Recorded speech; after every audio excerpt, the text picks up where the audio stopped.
дангаараа үйлдвэрлэж байгаа сэлэнгчүүд хужаа юм байна. Тэгэхээр залхуурч хөвтөж байгаа нь Монгол болж таарах уу? Өнөөх адмиралынхан амар баясгалан ч бас гадаад далайн ирэх биш дотооддоо байхад хавар хүртэл хүлээх ямар учиртай вэ? Социал-демократ эмэгтэйчүүдийн холбоо Наранбаяр сайдаа цалинг боддоор нэмэгдүүлэх нэг халааснаас аваад нөгөө халааснаа хийх хоёр өөр шүү. Зурагч ном ёсоор л зурагдаж байна. Ирүүлэр сэтгэгвэл ус төрчих сэдв олон байгаа шүү. Ган төмөр дарга.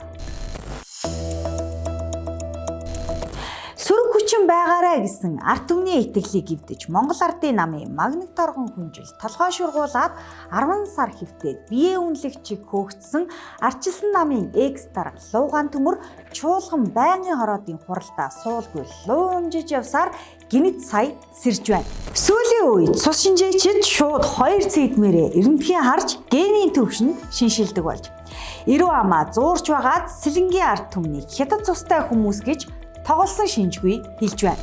Одоо жоохон хятад цустай улсууд бол их урдан юм ургуулад бид нар чинь нөгөө яг хэлж байгаа та. Зөндөл байгаа сэлэнг аваас ч юм уу одоо энэ тэднийг би муу хүн гэж байгаа юм биш шүү. Тэд чинь нөгөө ингээд өвг дээдсээс авсан эрдэм гэж байна шүү дээ. Луугаан төмрийн яриагаар бол үүрийн гэгээнээс үдшийн бүрийг хүртэл хөдөлмөрлөж Монгол улсынхаа үр тарианы 50%-ийг хүнсний ногооны 30%-ийг дангаараа үйлдвэрлэж байгаа сэлэнгчүүд хужаа юм байна. Тэгэхээр залхуурч хөвтөж байгаа нь Монгол болж таарах уу?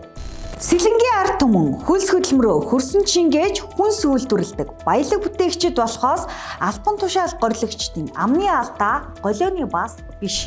Өнөөдөр сэлэнгэд газар тариалангийн 1.8 мянган аж ахуй нэгж 20 мянган өрх 80 мянга холд авсан хүн ажиллаж хөдөлмөрлөж байна.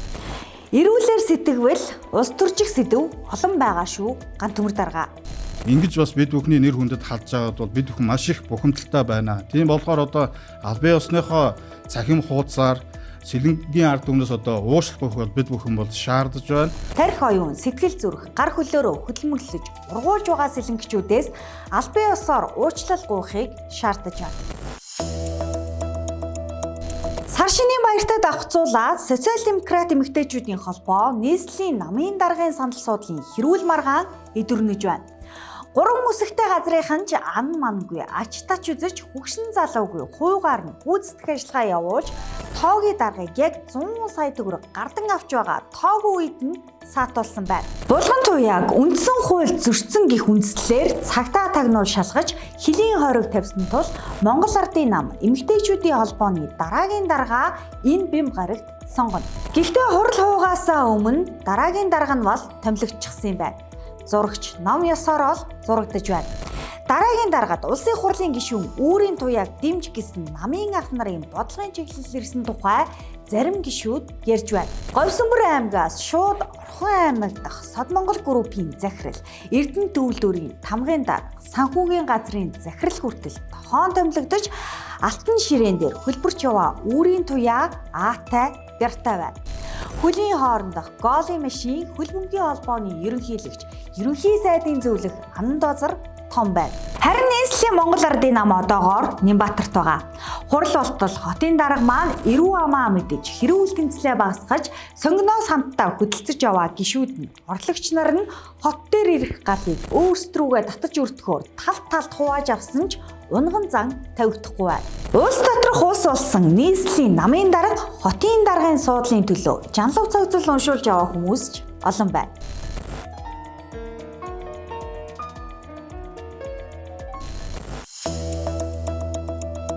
Хуйлзан сайд Баттөмрийн инх баярын pop нэтрээд рок нь хүндрээд heavy metal rock боллоо. Нүүрсчид халуун орны далайн эргээс эргээр хаврын халуухан улс төр болно гэж зарлалаа. Зарим нүүрсний улгаас одоо далайн эрэг дээр бүтэн сар сүүлийн 1 сар амарлаа. Одоо Монголд ирэх хэрэгтэй. Би хариуцлагатай яар.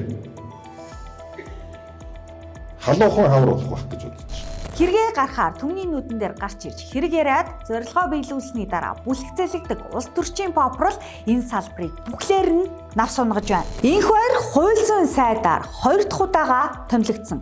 Өмнө нь бол чөлөө заваараа хийдэг байсан бол энэ удаа бүтэн цагаар хийж байгаа. Өмнө нь бол 40 их найдын нүүрсний 17 хулгайчийг зарлаж илт бамбай болж явсан бол энэ удаа хилж баримжаалах тоо өсөхгүй байсан уу мэдэхгүй. Нэрс бол зарласангүй. Далайн эргээс ирнэ үү гэж хүндэтгэлтэйгээр урьсан байна. Эхлээд тоо баримт нэр устайгаа зарлагдсан нүүрсний хулгайчтай барих ажлаа танхим дотроос ерөнхий сайдынхаа зөвлөгөө дундаас эхлэхгүй юм уу?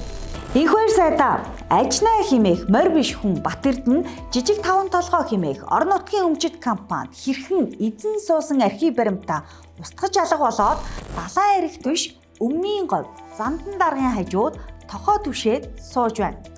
Орон нутгийн иргэдийнхээ авшиг буйныг авч шин төмөр хөлөглөж явсан Наранбаатар төсвийн байнгын хороонд дарга болоод тантай тохоо залгаад сууж байна. Ордонд унтаж байгаад гинэц ирсэн баавга анан дозор наас эднарч мөн зөвлөхийн оронтойгоор ордон алхаж яваа. Өнөөх адмиралынхан амар баясгалан ч бас гадаад далайн ирэх биш дотооддоо байхад хавар хүртэл хүлээх ямар учиртай вэ?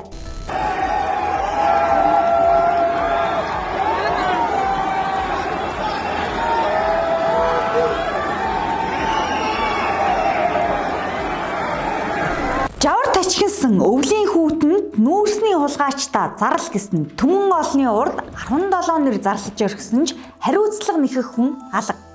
Өнөөдөр жагсаад маргааш мартдаг оюун эрдэнэ банкнаас мөнгө авч өгөх гээд хүлээгээ сууж байна гэдэгт итгэдэг. Загсны ой сарамжтай иргэдэд юу ч хэлсэн яах вэ гэсэн улс төрчдийн хинээрхэл тохуутай байна. Багш ажилчдын цалинг нэмэгдүүлнэ гэсэн засгийн газрын шийдвэр молго модон чихэр боллоо. Багш нар ажил хайж хаалттай хаалганы ард үлдсэн хүүхдүүд эцэг эхчүүдтэйгээ нийлж чардаагаач тус олсонгүй. 50% цалин нэмсэн гих модон чихэр хүлгсэн багш нар цалингаа хараад нүдэндээ итгэхгүй байна. Авдаг цалин хасах руугаа орлоо гэдгээ учирлаж байна. Гэтэл яг үндсэндээ гар дээр бид нар сая 300 авлаа. Ямар ч нэмэгдэл байхгүй. Тэгтэл нэмэгдлийг цалинд шингээсэн гэдэг байгаа. Тэр шингээсэн нэмэгдлүүд чи хаана гадаа юм? Би бол үнэхээр олж харахгүй байна. Тэгэхдээ бид нар тэр сая хэдэн зүгүүд чи хасахтай цалин авч байгаа байхгүй бид нар. Урдын авч яасан цалингаасаа бүр дордуулаад тийм үү? Наранбаяр сайдаа цалин боддоор нэмэгдүүлэх нэг халааснасаа аваад нөгөө халааснда хийх хоёр өөр шүү. Миний цалин бол одоо цалингийн мэдээлэл дээр бүр хасах 520 мянган төгрөгийн дотор орж ирсэн. Энэ одоо яг үндсэн цалингаач бид нар авч чадаагүй гэсэн. Уг нь бол яг багшийнхаа цалин нэмэгдүүлэхээр тооцсон ч ажилчдын цалин төсөв цуулгаагүй үлдээч гэсэн тул банцсан хүн алдгийн үлгэрээр зохицуулт хийх нэрийн дор багшийн цалингаа иргэд суудгаад ажилчдын цалин нэмээд жонхууруулсан юм болгосон байна. Тэгээ та нар энийг ажлын хэсэг дээр сангийн яам засгийн газар яаж одоо ингэж худлаа багш нараа боловсролын салбарыг ингэж худлаа ярьж оруулж ирж байгаа юм бэ? Одоо бүгд нэг сарын нэгнээс цалингаа нэмүүлэн 50% нэмэгдүүлнэ гэсэн ойлголттой байгаа шүү дээ. Бид нар ч гэсэн тийм ойлголттой байсан шүү дээ.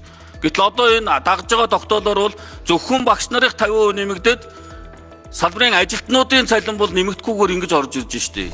Хууль дээрээ бол багш нарын ингэж гарцсан байгаа. За тэгээ энэ тогтоолоо харах юм бол яг батлагдсан төсвтөө тааруулан хэмжээнд нь гэсэн ийм үг байгаа. Ийм учраас зүгээр яг ажилтны гэдэг үгийг нэмчихэд энэ дээрээ бас төсвийн хүрээнд өөрсдөө салбарын хүрээнд бас ярилцаа шийдээд явах боломж бас байна уу гэж харж байна. Багш ажилчдын цалин нэмээд тооцчих тооны ухаантай баймаар юм. X шоутай хамт байсан эрхэм үзэгч та бүхэндээ баярлалаа.